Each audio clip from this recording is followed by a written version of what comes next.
Connaissez-vous le film Inception, ce thriller de science-fiction réalisé par Christopher Nolan et qui met en scène des acteurs comme Leonardo DiCaprio et Marion Cotillard? Je vous parle de ce film parce que nous allons utiliser ici un outil qui s'appelle WooCommerce, qui est une extension au système de gestion de contenu WordPress et qui peut lui aussi utiliser des extensions gratuites ou payantes. Vous aurez alors à terme des extensions dans une extension sur un système de gestion de contenu et c'est ça le petit côté magique de la chose.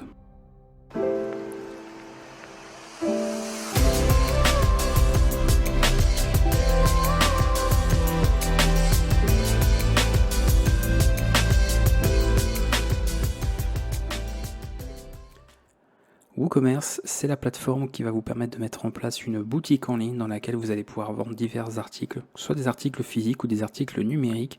Vous disposerez directement du système avec des différentes options de paiement pour vos clients, la gestion et le suivi également des différentes commandes, des stocks et la possibilité d'inscrire les produits que vous mettrez en vente sur votre boutique. Pour les gens parmi vous qui auraient déjà souscrit à une offre d'hébergement chez Hostinger ou même qui auraient déjà fait une installation de WordPress par exemple au travers du cours que je publie sur la chaîne, vous avez déjà ce qu'il faut et vous allez pouvoir ensuite suivre les explications qui vont venir par la suite sur cette vidéo. Et pour les personnes qui n'auraient pas encore d'hébergement et qui voudraient mettre en place leur boutique, je vais vous donner les différentes étapes. Pour cela, vous avez le lien qui est dans la description de la vidéo ou en commentaire épinglé qui va vous renvoyer vers cette page qui va vous permettre de souscrire à un hébergement WordPress qui va directement intégrer l'extension WooCommerce. Ce que je vous avais expliqué, WooCommerce est une extension de WordPress qui va posséder en fait toute la configuration pour pouvoir mettre en place votre boutique en ligne. Outre l'aspect, en tout cas tous les paramètres qui peuvent être utiles pour un hébergement classique, ce sont notamment pour avoir un trafic suffisant pour vos différents et futurs clients, l'espace de stockage, tout ce qui est nom de domaine gratuit qui est fourni pendant un an, et tout un ensemble de gestion pour vos emails aussi. Vous aurez toute la partie infogérance concernant WooCommerce, donc ce soit par exemple l'extension Amazon gratuite, d'où la référence à Inception, puisque WooCommerce est une extension qui va pouvoir utiliser elle aussi des extensions gratuites ou payantes selon, et vous aurez toute la gestion des mises à jour qui sera gérée, donc toute la partie WordPress, la mise en cache, les scanners de vulnérabilité notamment pour éviter les problèmes de sécurité, et tout cela est intégré et géré par défaut chez Hostinger en utilisant comme ça votre offre d'hébergement. On va sélectionner la commande qui nous intéresse, donc en fonction bien sûr des besoins que vous avez pour votre future boutique, on sélectionne notre commande. Ensuite, on va être redirigé directement vers la page qui va nous permettre de choisir une période d'hébergement. Comme toujours, je vous invite, si le budget bien sûr vous le permet, à prendre la période la plus longue possible. Vous ferez une économie plus importante bien sûr si vous prenez sur le long terme. Ensuite, vous avez de quoi enregistrer vos informations qui serviront plus tard pour votre compte Hostinger. C'est depuis ce dernier que vous pourrez gérer l'ensemble de votre site web et notamment votre boutique, voire peut-être d'autres sites web si vous voulez en intégrer par la suite. Choisir le mode de paiement, vos informations de facturation bien évidemment, et sans oublier, très important, aussi dans la description de la vidéo ou en commentaire épinglé, vous avez le code promo formation vidéo qui vous offrira une réduction supplémentaire de 10% sur votre commande. Toujours ça de prix aussi. Si vous êtes passé par une installation WooCommerce infogérée directement chez Hostinger, toute l'installation aura été automatique et vous aurez tout le système qui est prêt à l'emploi. Si vous avez opté pour la solution en tout cas de l'installation de WordPress, vous aurez votre installation prête également et configurée. Et pour ceux qui seraient intéressés justement par cette installation de WordPress et la configuration, je vous renvoie bien sûr sur le cours WordPress sur la chaîne qui vous explique étape par étape toute la partie installation, configuration, personnalisation, que vous allez pouvoir ensuite suivre en parallèle pour procéder ici à l'installation de WooCommerce. Une fois que votre installation de WordPress est disponible, on va pouvoir passer par le panneau d'administration, c'est là que tout va se passer, puisque je vous ai expliqué que le système WooCommerce était une extension de WordPress. Alors ici, il va vouloir que j'autorise les pop-up, bien évidemment. On va ouvrir cette dernière, on retombe sur le fameux tableau de bord de WordPress qu'on a déjà vu justement dans le cours WordPress, et nous allons passer dans la section des extensions. Et on va pouvoir regarder un petit peu tout ce que nous avons ici. On va choisir de cliquer sur le bouton ajouter une extension et on va par le moteur de recherche chercher WooCommerce. Vous pouvez mettre tout attaché, on fait entrer et on va trouver l'extension qui est directement disponible ici. Donc moi je rappelle, dans l'exemple que je vous montre en vidéo, ce n'est pas une installation infogérée de WooCommerce. J'ai tout simplement fait une installation automatique de WordPress et là j'ajoute l'extension WooCommerce à mon installation effective de WordPress, celle que je vous ai montrée en détail dans le cours disponible sur la chaîne. On a notre extension qui est disponible ici, donc vous avez un petit résumé un petit peu si ça vous intéresse pour avoir toutes les informations et on va pouvoir procéder à l'installation de cette extension. Donc le temps que ça se fasse, et on aura comme ça la possibilité d'avoir toute la configuration. Donc l'intérêt ici, encore une fois, comme ça agit comme une extension, c'est que vous allez pouvoir avoir votre boutique en plus. Si vous n'êtes pas obligé d'avoir qu'une boutique, simplement, vous pouvez avoir votre site WordPress avec votre blog ou vos articles, pourquoi pas, et ensuite avoir une page qui redirige vers votre boutique intégrée avec tous les systèmes qui seront en place, comme les systèmes de paiement et ainsi de suite. Donc tout ce qu'il nous faut finalement pour gérer une boutique en ligne. Je vais directement l'activer. Vous voyez, je ne vais pas traîner, je vais activer ça tout de suite. Voilà. Et on va comme ça gérer ce dernier. On va revenir ici sur ce panneau au niveau de l'accueil, tant que l'installation se fasse, j'imagine. Voilà. Parce que vous voyez qu'il m'a ajouté beaucoup de sections en plus à mon tableau de bord, donc qui vont concerner la boutique. On a la partie e-commerce, on a plein de configurations ici à faire. Et nous avons comme ça ici, donc en passant par le bouton d'accueil, toute la partie configuration. Le but, c'est pas de vous faire ça de manière technique manuelle avec des scripts à modifier. Vous n'êtes pas forcément programmeur. Donc on a toute une partie qui est faite pour vous guider pas à pas. Et c'est ce que je vous montrer ici dans la vidéo. Pour ceux qui s'y connaissent et qui veulent passer à des réglages un peu plus manuels, un peu plus fins, vous pouvez bien sûr ignorer la configuration guidée. Et dans ce cas-là, vous pourrez procéder à des choses plus techniques, plus manuelles, si ça vous intéresse. Alors moi, je ne vais pas partager mes données, mais par contre, je vais faire la configuration de ma boutique. Donc on y va, laquelle ces propositions vous décrit le mieux, dites-moi quel stade commercial vous vous trouvez afin que nous puissions personnaliser votre expérience où je lance à peine mon entreprise, mon activité, vous avez déjà une activité qui est en route de commerce, ou alors on configure une boutique pour un client, parce que vous pouvez très bien être un prestataire, quelqu'un qui est payé pour réaliser la boutique d'un de vos clients. Donc vous pourrez procéder à cette installation aussi, vous avez plusieurs possibilités. Donc on va partir du principe qu'on crée une activité, d'accord. On ne fait pas encore du commerce, c'est vraiment tout nouveau, on se lance. Donc on va comme ça pouvoir retrouver toutes ces informations-là.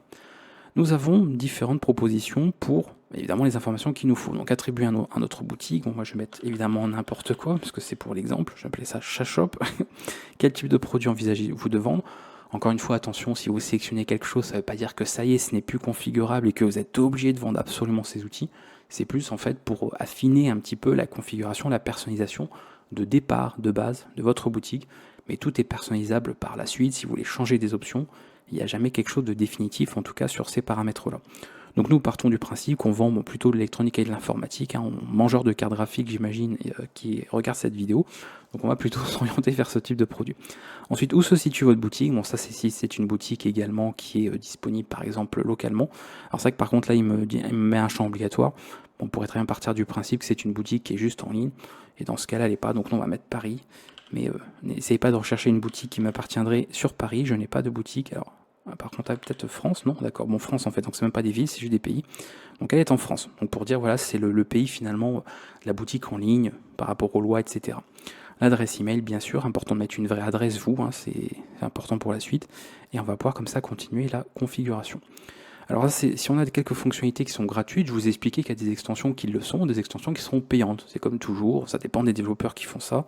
Certains peuvent proposer leurs travaux gratuitement, de manière open source, d'autres, il faut payer pour pouvoir disposer de certaines extensions. Donc moi je vais tout enlever par défaut, partir de principe que pour le moment je n'ai pas besoin, sachant qu'à terme je pourrais l'utiliser. C'est-à-dire que si vraiment vous n'êtes pas sûr de ce que vous faites, installez vraiment le strict minimum, ce sera aussi moins lourd au niveau de votre boutique, et après vous verrez par la suite si vous avez besoin des extensions supplémentaires, sachant que vous pourrez toujours les installer. Si plus tard je vois que je m'intéresse à faire de la mise en avant, de la mise en valeur sur Pinterest, je pourrais sans problème installer cette extension par la suite. Donc pas besoin de l'installer maintenant, ça va m'ajouter plein d'options supplémentaires qui vont alourdir tout ça, et dont je n'aurai pas forcément besoin tout de suite. Donc je vais tout décocher naturellement, et on va directement attendre. Donc vous voyez que c'est rapide, vraiment, c'est pas besoin d'être programmeur encore une fois, pas besoin d'être développeur web ou intégrateur, tout va se faire directement. Et là pareil, ce n'est pas fini, une fois que votre configuration, on va dire de départ est faite, tout est là. On a un bouton qui permet d'apercevoir la boutique, je vais directement cliquer, voilà, normalement ça c'est dans une nouvelle fenêtre. On a, pour le coup, vous voyez une boutique de départ, et ça c'est bon, ça va concerner les gens qui suivent le cours WordPress. Vous voyez, on retrouve le thème que je vous ai montré dans le cours. Donc ça s'est parfaitement intégré au thème que j'ai installé sur mon installation de WordPress. C'est une boutique intégrée à WordPress, donc il va parfaitement bien se mêler en fait à votre site déjà existant si vous en avez un, et qui ne fera pas quelque chose en fait qui est complètement différent, qui est complètement détaché finalement du reste de votre site. Donc ça c'est plutôt pratique. On retrouve d'ailleurs les liens que j'ai pu faire dans le cours sur le blog, etc. Donc vraiment c'est pratique, et vous voyez que c'est généralement l'adresse de votre domaine / boutique. Donc la boutique WooCommerce est automatiquement configurée pour arriver sur cette URL qu'on peut bien évidemment modifier, mais là on a quelque chose en tout cas qui est pratique. Les gens auront le réflexe de taper boutique ou shop, donc c'est des choses qui sont récurrentes. et on arrive parfaitement à comprendre et se repérer tel quel. On va terminer en tout cas pour voir rapidement ici ce qu'on peut voir pour configurer. On va pas tout regarder dans le détail, c'est pas un cours sur WooCommerce, le but c'était simplement de vous montrer l'installation. On va faire une petite configuration quand même rapide avant de nous quitter, qu'on voit un petit peu comment tout cela marche. Donc on voit qu'on a différents paramètres, bon ça c'est plus pour l'affichage ici, mais là ça va être intéressant parce qu'on va pouvoir effectivement ajouter pas mal de choses. On a toute une partie pour l'ajout des produits, le choix du thème, des systèmes de paiement, donc voir est-ce que vous acceptez le paiement, j'imagine par carte, par virement, par chèque, par PayPal, PaySafeCard ou que sais-je, de voir un peu tout ça, l'application des taxes bien sûr, ça va dépendre ça du pays où vous êtes, donc votre situation on va dire fiscale par rapport à votre activité professionnelle, et ainsi de suite, ou alors celle de votre client bien sûr si vous êtes prestataire. On va ajouter des faux produits, on va voir un petit peu, donc là on voit qu'on peut ajouter des produits, alors plusieurs types, voilà, on peut ajouter des produits groupés, on peut ajouter certains produits qui sont liés éventuellement à autre chose, donc on peut faire des rattachements liés à une boutique externe, ou alors produits physiques ou non. Donc par exemple, on va mettre, alors nous on est quand même sur du matériel informatique, donc on va mettre produits physiques, et là on va ajouter, je vais mettre MSI, alors attention je ne suis pas payé par cette marque, hein. On va mettre, voilà, c'est super, ok, on mettra une autre marque, comme ça tout le monde sera content. Ensuite, on a éventuellement les mots-clés, ça va être pratique par exemple pour la recherche, les clients qui font certaines recherches à partir de mots-clés pour tomber sur certains articles, et on va pouvoir comme ça régler différentes choses, la description, bref, vous avez compris un petit peu les possibilités qu'il y a. On retrouve tout ce qu'on connaît finalement aussi de WordPress, c'est pour ça que vous ne serez pas dépaysé, si vous savez déjà utiliser WordPress, comme c'est intégré, et bien l'utilisation de WooCommerce sera très naturelle finalement, et si vous n'avez jamais utilisé WordPress, c'est comme si vous découvriez WordPress, donc l'utilisation de WooCommerce se fera également de la même manière. Donc on va faire ça, on a un permalien, c'est très important aussi pour le référencement sur les moteurs de recherche. Si vous voulez par exemple jouer sur des mots-clés plus personnalisés, vous pourrez modifier cela. Attention, après, il faut éviter de le modifier une fois que l'adresse est disponible, sinon vous perdrez le référencement de celle-ci. Mais là, si vous estimez par exemple que le hoc, c'est pas très parlant, par contre si on met overclock, peut-être que ça l'est un peu plus. Voilà, pareil, le GeForce, est-ce que c'est utile ou pas? On peut voir par rapport à ça. Donc on peut comme ça adapter un petit peu l'adresse qui mènera au produit. Alors, je ne sais pas déjà si on n'a pas encore enregistré. Ah si, on a quand même un aperçu, donc ça c'est très bien. Ok. Et ensuite, on peut bien sûr présenter d'autres choses. Une image, généralement, on met des images pour les produits, mais comprenez bien que je n'ai pas d'image comme ça de RTX sous la main et je ne vais pas aller en chercher, ce n'est pas le sujet. Donc on peut ajouter vraiment plein de choses. Description courte, ensuite la description complète qui est finalement la fiche produit et plein d'informations sur la droite, notamment l'image du produit en question. Si vous voulez fournir des images supplémentaires, donc là on sera plus dans une galerie. Et les catégories, les étiquettes, donc ça c'est tout ce qu'on a vu sur le cours WordPress. Donc vous voyez, les deux vont fonctionner ensemble finalement. Ce que vous avez vu de WordPress peut vous servir à nouveau ici. Une fois que c'est bon, qu'on pense qu'on a présenté le bon produit, est-ce que ça lui va? C'est suffisant? Oui, ok. Bon, j'ai pas mis grand chose, on va aller là. On va passer directement sur la boutique. Donc je vais aller, ah oui par contre il me met le lien, hop, visiter la boutique directement. Est-ce qu'on a les produits là? Non, pas vraiment, parce que j'ai pas mis d'autres catégories. Alors c'est vrai qu'il va pas trouver le produit, il va falloir que je mette dans une catégorie. Bon, en tout cas, on voit qu'on a bien ça, on a bien le bon lien, donc c'est un lien personnalisé qui est optimisé pour le référencement. Et après, on imagine qu'une fois que c'est complété, vous voyez, on aura beaucoup plus d'informations rangées. Donc là, comme c'était non classé, évidemment, il n'a pas pu me le référencer. Il faudra créer une catégorie carte graphique, par exemple, GPU, et on aura tout ce qu'il faut ici. Voilà pour cette partie. Donc comme ça, on a les différents produits. Une fois qu'on a fait ça, vous voyez qu'on peut directement renvoyer sur la suite de la configuration. Donc vraiment, ça vous prend en main pour toutes les étapes. Si vraiment vous ne connaissez pas, vous avez peur de faire une bêtise, vous pouvez tout suivre. Choisir un thème, nous on l'avait déjà, donc on va pas s'embêter. J'avais un thème issu du WordPress, donc je vais le laisser. Je vais vous montrer rapidement les autres points. Peut-être bien quand même de voir comment ça marche, parce que vous voyez que là on peut tout gérer. Si vous connaissez Stripe notamment, vous avez la possibilité de l'utiliser pour gérer différentes cas, différentes devises et pour pouvoir avoir des clients partout dans le monde. Donc ça c'est pratique. Et il y a plein d'autres solutions. Donc il est sûr que vous trouverez la solution qu'il vous faut. On trouve les autres moyens aussi de paiement, comme le virement bancaire dont je vous parlais, paiement à la livraison. En plus, vous voyez, il y a vraiment plein de possibilités. Donc c'est plutôt sympa. On va aller regarder rapidement ce qu'il y a.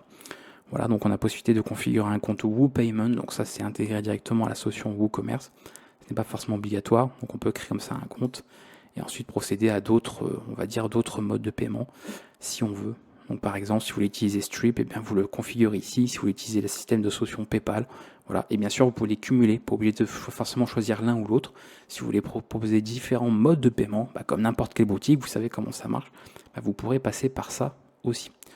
Je vais revenir ici, parce que là c'était juste pour vous montrer rapidement un petit peu le système de taxes. Donc ça évidemment, généralement selon les extensions que vous avez, elles sont faites pour prendre en charge ça, pour éviter la fraude fiscale tout simplement. Donc ça prend généralement votre pays, le pays de votre entreprise, de votre société, pour gérer un petit peu les taxes en cours, et aussi si vous êtes censé facturer la TVA ou non, voilà, fournir des produits tels quels. Donc ça dépend bien sûr de votre situation. Donc tout ça est gérable aussi sur votre boutique. Ensuite, on a les différents emplacements de votre boutique. Si vous aviez par exemple une boutique physique, donc à voir, par exemple, s'il y a des réglages d'expédition aussi, de fournir toutes les informations. Parce que ça, pareil, il y a des informations légales à fournir, notamment les conditions générales de vente. Mais pareil, c'est des cas très particuliers. Et après, vous voyez, on retrouve à nouveau les extensions. Mais de toute façon, on pourra retrouver d'autres extensions ici. Vous voyez, je suis dans le menu au commerce. On a également un sous-menu extension. Donc vraiment, vous pouvez faire votre pub sur TikTok, vous pouvez faire sur Pinterest, vous avez tout ce qu'il vous faut. Et il y en a sûrement plein d'autres. Je pense que si on passe par les extensions, on va en trouver beaucoup plus. Voilà. Donc vraiment, ce que je vous ai dit, c'est l'Inception. On a des extensions dans une extension. Donc vous avez plein de possibilités. Et vous allez pouvoir configurer un petit peu tout ça. Moi, je vais m'arrêter ici pour la présentation. Le but, c'était de vous montrer en tout cas l'installation de l'extension WooCommerce au travers d'une intégration donc d'un système WordPress. Et tout cela est hébergé chez Hostinger. Donc vous avez encore une fois tout ce qu'il faut dans la description de la vidéo. N'oubliez pas le code promo, utilisez-le. Si vous ne l'utilisez pas, ça vous passera à côté de la réduction de 10%, ce serait dommage. Et si vous avez des questions sur le fonctionnement, la configuration, n'hésitez pas à les poser bien sûr dans les commentaires. Je me ferai comme d'habitude une joie d'y répondre. À bientôt tout le monde.